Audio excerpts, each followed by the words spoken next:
महाविस्फोट सिद्धांतामध्ये Stephen Hawking यांनी मांडलेल्या मतांची सत्यता किती यावर फारसा विचार न करता केवळ मतितार्थाकडे संदर्भ म्हणून पाहिल्यास डार्विनने मांडलेला निसर्ग निवडीचा सिद्धांत माणसानं फार गांभीर्याने घेतल्याचे दिसून येते.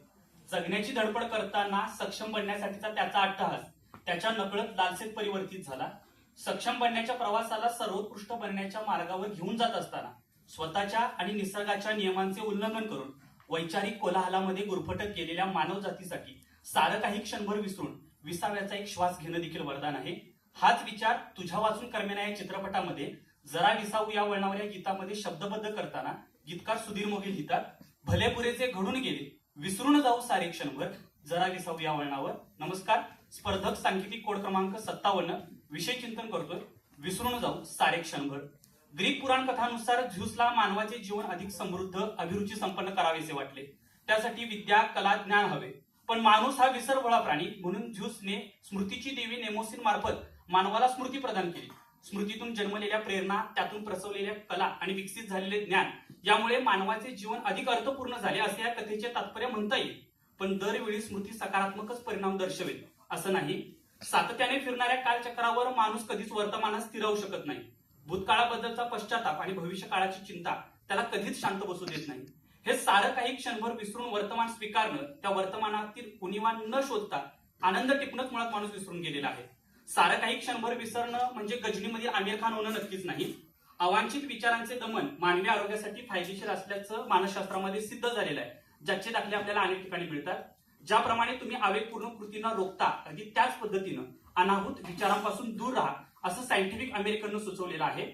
वर्तमानात अथवा प्रवाह स्थितीमध्ये गुंतून राहिल्याने असंबद्ध आठवणीपासून दूर राहण्यासाठी मदत होते असे सायकोलॉजी टुडेने नमूद केले आहे. तर व्हेरी माइंडच्या मते तुमचा मेंदू काय ठेवावे आणि काय सोडून द्यावे हे प्राधान्य देण्यास शिकला की तो अधिक कार्यक्षमपणे काम करू लागतो.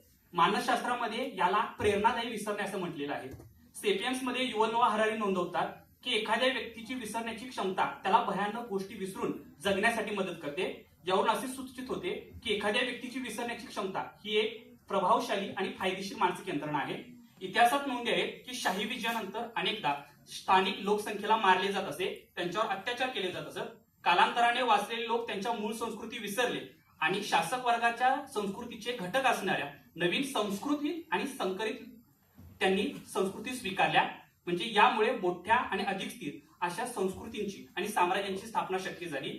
म्हणजे वैयक्तिक विसरणे हे व्यक्तींना भयानक गोष्टींना तोंड देण्यासाठी मदत करते, तर सामाजिक विसरणे ही एक अशी यंत्रणा आहे ज्यामुळे अनोळखी लोकांच्या मोठ्या गटांना ओळखीखाली एकसंध सहकार्य करण्यास आणि सुव्यवस्था राखण्यासाठी अनुमती देते. हेक्टर गार्सिया आणि फ्रान्सिस मिरेलस यांनी जपानी दीर्घायुष्य आणि आनंदी जीवनाच्या रहस्यावर लिहिलेल्या इकिगाई या पुस्तकामध्ये एक नियम सांगितलेला आहे, क्षणात जगा. तुमच्याकडे फक्त आज आहे त्याचा जास्तीत जास्त वापर करा, त्याचा जास्तीत जास्त फायदा करून घ्या. भविष्य काळाची चिंता आणि भूतकाळाबद्दल पश्चाताप करणं थांबवा. तुम्ही आज कसा जगताय हे तुमच्यासाठी महत्वाचं आहे. गीतकार सुधीर मोघे ज्यावेळी विसरून जाऊ सारे क्षणभर असं लिहितात, पण त्याच्या पुढे आणि मागे नेमकं काय आहे? एका बाजूला भले बुरेचे घडून गेले आणि दुसऱ्या बाजूला जरा विसावू या वळणावर. या दोन्हींच्या मधला दुवा म्हणजे विसरून जाऊ सारे क्षणभर. ते सारं काही क्षणभर विसरता यायला हवं. आसक्तीचा त्याग आणि विचारांच्या पासून अलिप्तता माणसाला स्वतःमध्ये डोकवण्यासाठी सहाय्यभूत ठरते. स्वतः सुद्धा विस्मरण होणं हा त्याचा सर्वोच्च बिंदू आहे. सारी धडपड तो सर्वोच्च बिंदू गाठण्यासाठी असायला हवा. मग ज्यावेळी प्लेटो आपल्या रिपब्लिक मध्ये बौद्धिक विकासाची प्रक्रिया लिहिताना गुहेच्या रूपकामध्ये मांडलेल्या अंधाऱ्या गुहेमध्ये दोरखंडाने बांधलेल्या लोकांसाठी, कैद्यांसाठी बाहेरच्या भिंतीवर पडणारा पडछायेचा प्रकाश हाच केवळ बाहेरचं जग होतं, त्याच पद्धतीनं बुद्धिजीवी त्यांच्या बुद्धीवर अनेक झालरे चढवलेले आहेत.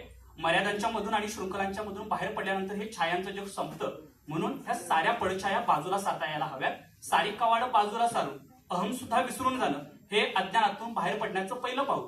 मग डेमोक्रेटिस म्हणतो तसा पापाचे कारण म्हणजे काय चांगले आहे याचे अज्ञान किंवा ज्ञानी लोकांच्या आशा या अज्ञानी लोकांच्या भौतिक पाशांपेक्षा चांगल्या होत्या. इथपर्यंतचा पायी प्रवास मानवाला नश्वर गोष्टींच्या मधून मोहमुक्त होण्याच्या वळणावर विसावण्यासाठी मदत करतो. मनाची शांती, भीती आणि उत्कटतेपासून मुक्तता हे तात्विक चौकशीचे शेवटचे आणि सर्वात चांगले फळ आहे. ते फळ गाठण्यासाठी सारं काही क्षणभर विसरता यायला हवं. उत्कृष्ट स्मरणशक्ती हे एक अद्भुत वरदान आहे. अनेक अष्टावधानी माणसं एकाच वेळी अनेक गोष्टींच्यावर लक्ष ठेवून त्या लक्षात ठेवून त्यांचा आपल्या आयुष्यामध्ये वापर करत असतात. पण ज्याप्रमाणे हव्या त्या गोष्टींचं स्मरण होणं गरजेचं असतं. अगदी त्याच पद्धतीने नको त्या गोष्टींचा विसर पडणं सुद्धा तितकंच महत्वाचं आहे. प्रत्येकाच्या आयुष्यामध्ये कटू प्रसंग येत राहतात, दुःखद घटना घडत असतात, पण त्या जर मनाशी तशाच बाळगून ठेवल्या तर त्यांची सल आयुष्यभर कधीच संपणार नाही. सारं काही जसंच्या तसं आठवणं हे वरदान म्हणावं की शाप, या प्रश्नाचं उत्तर या विषयाचं समर्थन करतं. एस धम्मो सनातनो मध्ये ओशोनी सांगितल्याप्रमाणे मन हे शेख चिल्लीसारखं आहे, त्याला आठवणींच्या मधून मुक्ती द्यायला हवी. कारण नव्याने कितीही वेळा जिंकले तरी जुने हारणे वृथा बोचत राहते. आरशाला कितीही वेळा पुसले तरी जुने बिंब त्यावर आक्रंदत राहते.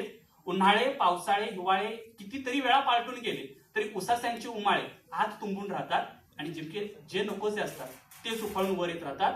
आपल्या भावना काळाच्या डोहात किती जरी दटावून गाडण्याचा प्रयत्न केला तरी त्यांचा धुमारा एखाद्या तीक्ष्ण भाल्यासारखा परतून पुन्हा आपल्याच जिव्हारी ऋतू लागतो. मनाला ज्यावेळी भाजतं त्यावेळी भाजलेल्या मनावर खपली धरण्यासाठी वेना देणाऱ्या फोडावर चंदनलेप उगाळून लावत असताना तो फोड जर आपण मनाशी तसाच बळगून ठेवत असू तर सारं काही निरर्थक आहे. म्हणून सारं काही विसरून आपण पुढे जाणं गरजेचं आहे. स्वतःच्या या स्मृतीमधून बाहेर पडणं गरजेचं आहे. जुन्या स्मृती आणि नवीन चिंता यातून बाहेर पडून स्वतःची वजाबाकी करता यायला हवी. सारं काही वजा केल्यानंतर ज्यावेळी शून्यत्व प्राप्त होईल त्यावेळी जे प्राप्त होईल त्याचं देखील विस्मरण व्हावं.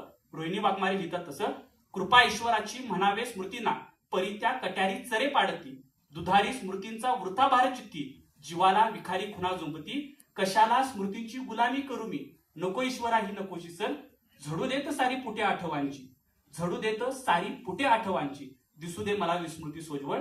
ज्यावेळी आपण सारं काही क्षणभर विसरून स्वतःकडे पाहू त्यावेळी स्वतःमध्ये दिसणारे ते चित्र अनुभवता यावं आणि सारा अट्टहास ते चित्र अनुभवण्यासाठीच असावा. अर्थात हे विसरणं जमलं पाहिजे. मनपूर्वक आभार.